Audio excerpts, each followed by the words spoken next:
Hello. Today, we're here with a video that literally nobody asked for, but it's the video that you're getting, baby. Today, we're going to be tier listing Elden Ring bosses. Not every single boss, obviously, there's like 170 in this freaking game. We will be doing all of the main trophy bosses within the game. We're starting from like the earliest one that you can access, and we're going to finish off with the final boss. We got some secret enemies mixed in there, here and there, but we're going to get it going, okay? Now here's the deal. There's going to be a lot of people in the comment section telling me that this is wrong. And all I have to say to you is, thank you so much for the engagement. I appreciate it. You're not going to change my mind, okay? That being said, let's get into it, guys. All right. Here we go. First up, we got Leonine Misbegotten. Leonine is okay. He's fine. You know, he's a good early game boss. His moveset is real easy to kind of lock down. Like, if I could tell anybody anything when they first start the game, it would be go to Weeping Peninsula and fight Leonine before you fight Morgott.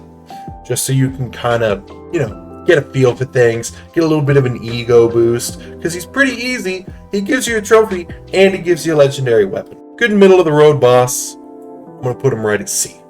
Next up, Margit the Fell Omen. I'm not going to sugarcoat this. This guy kind of sucks.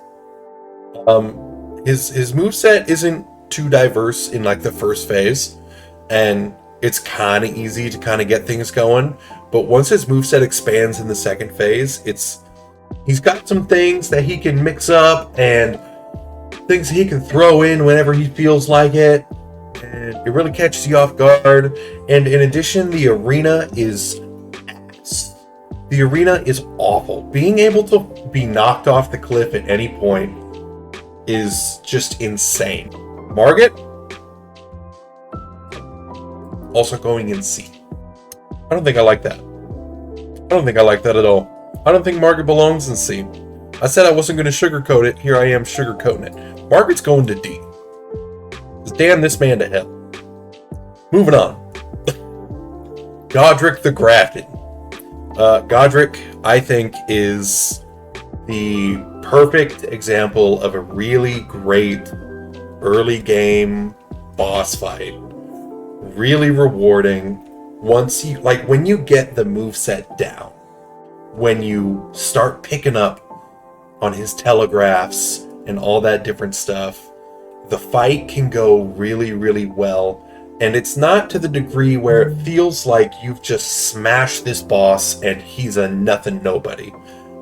But every time I beat Godric, whether it be my first try or my third try or my fifth try, I feel good after the fight.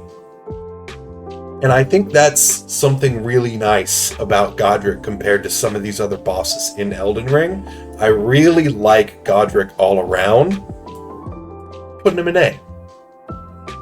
And on top of that, Bear Witness, what a fucking banger of a line. Royal Knight Loretta, like the Blue Phantom version of Loretta. I'm not gonna lie, not my favorite. Not like my personal favorite boss. She's not insanely difficult. She doesn't really like stand out to me all that much. Every time I find myself starting a new playthrough of Elden Ring, it seems like I'm on my way to do Ronnie's quest and she just kind of pops up and I have to like remind myself, oh yeah, there's a boss here. And her moveset, frankly, is super easy to tie down. It's really easy to pick it up. I'm gonna put her in C tier right there next to Leonine. Red Wolf of Radagon. Early on in my Elden Ring days, this boss gave me a lot of trouble. The main reason for that is I was, like, my first playthrough of the game, I was doing a strictly strength build, came across this boss, and just kept getting wiped because it was so quick, so fast, all the magic attacks that it can fire off in quick succession, on top of the swinging of the sword, made it really difficult for me to tie it down as a strength build. As I've kind of evolved in my Elden Ring playthroughs, this boss has gotten easier. My playstyle has evolved to kind of focus more on quicker weapons that I can get hits off with, and less chunking bosses and more slow and steady wins the race kind of playstyle. And I think that's helped me with this boss. If I was doing this after my first playthrough, I would put it in D. But where I'm at now, I think it's a really well-balanced boss if you've got a good build. If you don't have a good build, if you're sticking with like a heavy weapon, it's really difficult. But if you've got something that can swing kind of okay, I think it's a good B tier boss. I think it's solid. Our next shard bearer, Renala, Queen of the Full Moon. Renala is one of those ones, like I was saying with Godric, there are those ones that you beat and you feel good after. Like you feel like you accomplished something. And then there are those that you beat and you kind of feel like, that's it? And that's kind of where I have Renala. He's not overly easy, especially in Phase 2. Phase 1 is a joke. We're talking Phase 2 here, okay? Phase 2, all the magic that she can fire off on top of the summons that she can bring in, there's nothing really memorable about the experience of fighting Renala. And I think as one of the main, like, big bosses of the game, I think they really kind of dropped the ball with that. I'm gonna put her with Margit in D tier. Radahn, General Radahn, Star Scourge Radahn. I think is a really one of the most memorable bosses in the game. He's so flashy, he's so big, his moveset is so, like, it's not overly complex, but just how big everything is, how he moves around the map on the horse, it's so crazy. And getting into Phase 2 when he goes into the air and comes back down as a meteor, exploding as he just plows back into the earth, is so crazy cool and so memorable. He gives me that same feeling that Godric gives me. When you beat him, it's like, I accomplished something. You feel like something's happened. He's just a little bit more on the difficulty scale than Godric is. That being said, he belongs a spot right up there in A, right next to Godric. I think Radahn is a really, really solid boss. Next up, the Ancestor Spirit. Not the Regal, that's on here too, but the Ancestor Spirit.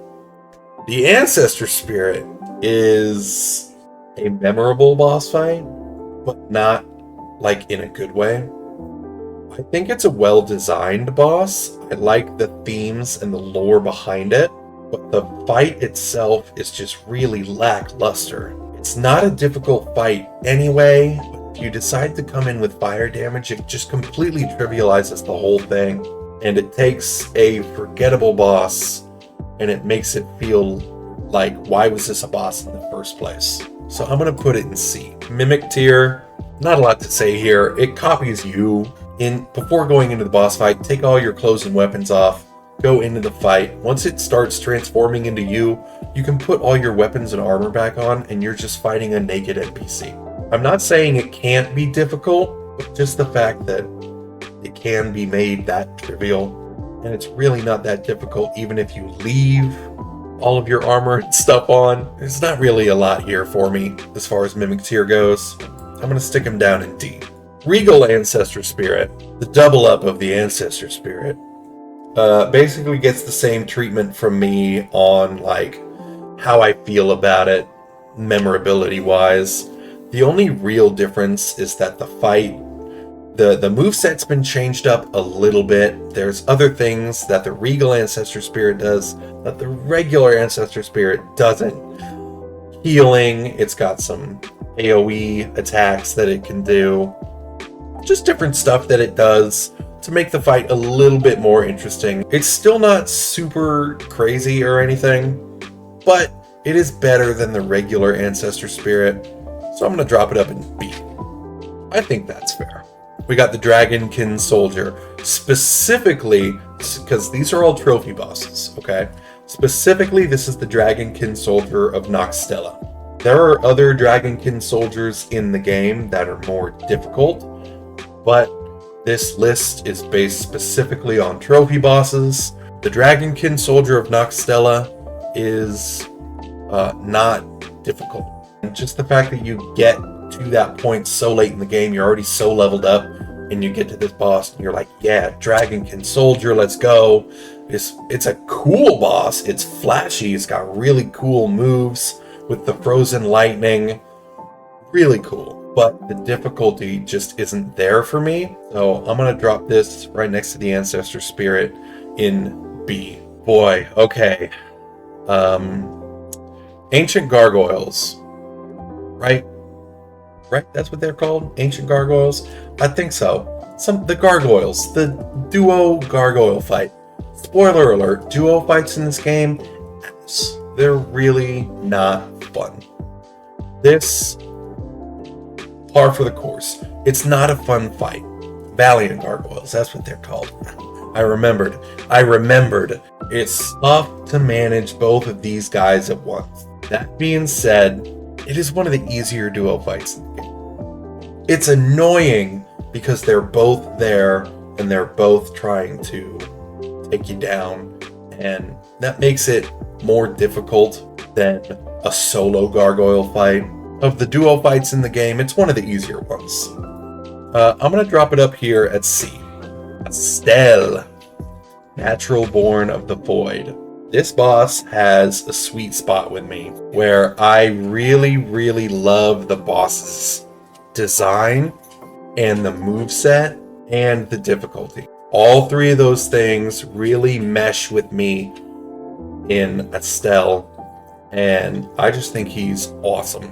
Opening up the fight with that laser beam, it's really easily telegraphed, but if you're not paying attention, it's going to get you, and there's a chance it could kill you right off the bat. One-shot you before you even have a chance to do anything. The meteor attack is a really good example of a move that's like visually terrifying.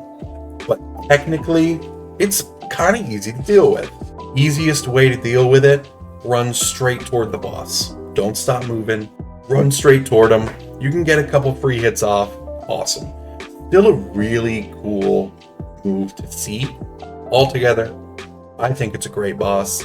I think it's wonderful. It's one of the most memorable fights in the game for me. I'm going to stick it up here in A. Magma Worm Makar. I don't have a lot to say about Magma Worm Makar. It's not a required boss in the game, so it's not one that you even really have to go through and fight during every playthrough, and you don't really get anything from it. The fight itself, there's not much to it. He's got a couple moves that can slip you up, and the delay on his swings can be a little weird sometimes, but aside from that, he's pretty trivial. There's nothing to write home about. Good C tier boss. Godskin Noble. The solo noble fight in Volcano Manor. Now, the arena, not super great. It's a really small area for a kind of big boss who can close the distance with you really easily. The arena makes the fight harder than it needs to be. Other nobles in the game, I would say, are easier. Aside from that, there's not really a lot going on here. He doesn't have a unique moveset as a Godskin Noble. There's not really a lot unique about it, except for the arena making the fight just that more difficult. It's not particularly memorable to me. It's a step on the way to Rykard, is how I see it. I'm gonna put it C tier. It's average. Rykard is interesting. Do I think Rykard is a good boss? No. I think the fight is awful. I think the fight sucks. I'm just throwing that out there. The fight against Rykard kind of blows. Visually, it's cool. It's a spectacle, especially when you've got the Serpent Hunter. It's so cool to watch the fight and see everything happening and see just the scale of it is so crazy. But actually, like, dealing with all that stuff in the moment is kind of shitty. Rykard. I like Rykard more than Renala, purely because of the spectacle. But aside from that, he doesn't really do anything for me. The only real reason to fight Rykard in the game is for the Blasphemous Blade. Aside from that, there's not really any reason to do it unless you're trophy hunting. That being said, I'm going to put him in C. Elmer of the Briar holds a special place in my heart. I'm gonna hear about this in the comments, okay? I know I'm gonna hear about it. Elmer is one of the toughest fights in the game for me personally. His moveset is really hard for me to kind of grasp and lock in. On my Platinum playthrough, I faced Elmer. Elmer was my second most attempts against a boss. Pretty certain I fought Elmer more times than I fought Radagon and Elden Beast, which is crazy. That being said, I really like Elmer. I love the sword. I love how it works. I love the whole thing. But this aesthetically does so much for me that I'm gonna stick him up in B. Next up, Lich Dragon Fortisax. This is a tough one for me to really want to tier, because truthfully, I've only ever fought him once. During my Platinum playthrough, fought him one time. His moveset is very flashy. Very flashy. Going in the air and pulling out the red lightning sword and swinging it in a circle around you as he plummets to the ground. Literally, the first time I saw that, like out loud, I'm like, this is so cool! What's happening right now? So it's a really cool fight visually. I like him a lot. This goes up there as, again, one of the most memorable fights in the game for me. Just because of how much of a spectacle it is and how cool it is. So awesome. Goes into A tier. Sewer Moog. Not a lot to say here. There's not a lot to the fight. It's whatever. I've fought Sewer Moog like twice, and each time it's like a stepping stone. It's another one of those where it's like, I'm only fighting this guy to get to another guy. Other than that, he does nothing for me. D tier. Goldfree. Goldfree is really great. I think Goldfree is a really well-balanced fight, and it's one of the more fun ones in the game to do. It goes right up there with Godric for me, where you do it, you beat him, you feel accomplished. He's not overly difficult. Technically, there's really not a lot going on. Just being in that fight in the moment, beating it, feels like you've accomplished something. I'll talk more about Godfrey later, but I'm gonna put Goldfree up in A tier. Morgoth, the Omen King, is an asshole. I truly do not like this boss at all. Hate him with every fiber of my being. You cannot convince me otherwise. I don't like him. Margit and Morgoth are one and the same. They're the same guy. Under both names, I hate his guts. But I hate Morgoth a lot more than I hate Margit.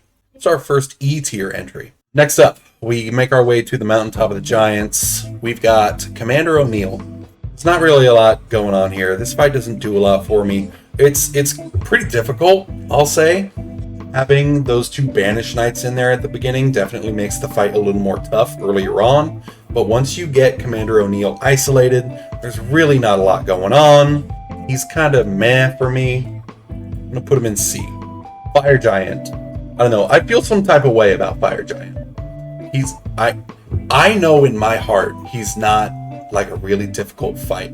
But just the fact that like half of his moveset can one-shot you at any point in time is wild to me. And just straight up the amount of health that he has is crazy. Obviously he's a giant. He's supposed to be big, tough, whatever. That's fine. He fits the bill. I don't like it though, and I don't have fun fighting Fire Giant. I'm putting him in D tier, but like top of D tier. Godskin Duo.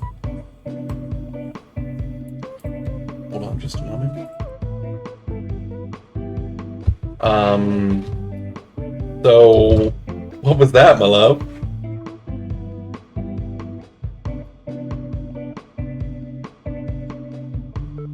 What is that? Okay. So what happened? Just trying to get the veggie straws down. Uh-huh. And the veggie straw noodle box. Okay.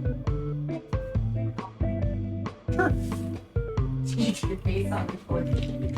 Huh? Godskin Duo goes in the I would rather die section. That's it. That's all I have to say about them. Malekith the Black Blade, I think, is a stellar boss fight. Visually, chef's kiss. Not so much in phase 1, but phase 2, once he starts leaping in the air, shooting these blasts at you, he's got all these intricate moves that he does, really does it for me. Really does it for me. Thematically, heavy hitting fight. It's a big deal. And that ending line after you beat him, why dost thou covet destined death? Kill what? Poetry. S tier. That's right. Malekith. S tier. First S tier. Let's go. Horalu. Goes without saying. Better than gold free. S tier. S tier. The perfect boss fight. Right there. And you know what? Top of S tier. Horalu, Godfrey. Perfect boss fight. Perfection. Not a thing wrong with it. I have no complaints.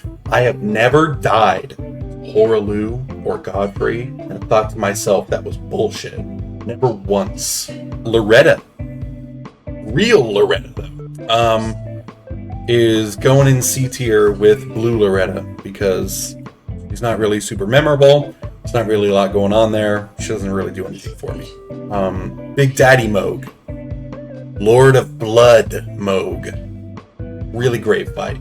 Visually, thematically, all the stuff with Mikola, and the fact that the DLC is going to pick up in that arena. Super awesome. The fight itself, very cool. Very cool. It gives the same feeling as Godric and Radahn and Estelle, Fortisax, Godfrey, A tier. Dragon Lord Placidusax. Beautiful. Beautiful. Visually, dynamically, technically, thematically, all of the Lees, okay? Dragon Lord Placidusax. Beautiful. I'm gonna be honest though, the only thing hurting this for me, given that he's a optional secret boss, I wish he was harder. I wish Placidusax was harder, but he still goes in A tier for me. Melania. We're gonna make this one quick. We're gonna rip the band-aid off. This bitch sucks ass. Fuck her. Fuck her. Fuck her. She can go, she can die, and I will have lost nothing by never fighting this woman. But I also gained nothing. I didn't even feel pride. I felt remorse for the amount of time that I had just wasted when I had beaten her. Wasted time. Miserable. Heals after every single hit on you? Stupid. The amount of damage done? Busted broken. Input reading? Stupid. Ridiculous. I absolutely hate this boss. I would rather die than fight her again. Radagon. He's tough. Listen, I'm gonna be straight up here. Tougher than Elden Beast. He is harder than the follow-up. Okay? Radagon is tough. I understand thematically it's a big deal. It's a big fight. It's huge. I don't generally have a good time fighting him. It does still give that feeling of yes when you beat him, right? I'm not going to ramble on too much with Radagon. Sticking him in B tier. Elden Beast. Difficulty-wise, like I said, easier than Radagon. Visually, spectacle-wise, spectacular. Visually, one of the coolest bosses in the game. And you can't change my mind on that. And that does a lot for me personally. I'm putting Elden Beast in A tier. Call him Elden Beast because he's in A tier. That's right. That's right. I put Elden Beast above Radagon of the Golden Order. If you've got a problem, you can tell me in the comments below. Okay? I want every single one of you. Let me know in the comments below your favorite boss in the entirety of Elden Ring. I don't care if you're going to get judged for it. I want to know who your favorite boss is. Because I like Elden Beast more than Radagon. There you go. That's all there is to it. That is my Elden Ring trophy boss tier list. If you enjoyed this video, make sure you subscribe. Leave a like. See you guys next time with whatever I feel like putting up. Frankly, I don't even know anymore, man. But I'll see you then. Alright, bye guys.